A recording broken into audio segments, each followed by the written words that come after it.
You think you know mac and cheese? Think again, fam. This ain't your basic box stuff. I'm about to show you a secret twist that'll make your taste buds freak out. Stay tuned, this is gonna be next level cheesy. Let's be real. Most mac and cheese out there is trash. Either rubbery AF or drowning in grease. But today we're ditching that mess and leveling up with a secret recipe that chefs hide from us. No joke. Here's what you need to flex in the kitchen.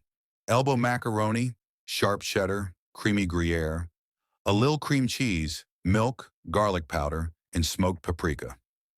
Oh yeah, that cheese combo? Game changer, fam.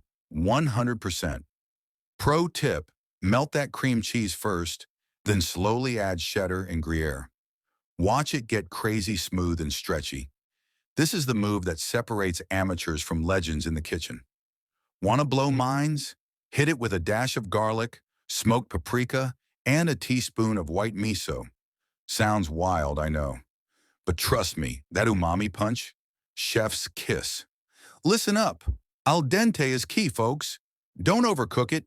We want that bite that makes you say, oh, snap, when you chow down. All right, fam, now you know the secret. Try this hack, tag us, and flex on your friends. Hit that like, smash subscribe, and stay tuned for more wild food secrets you didn't even know existed. Let's get it.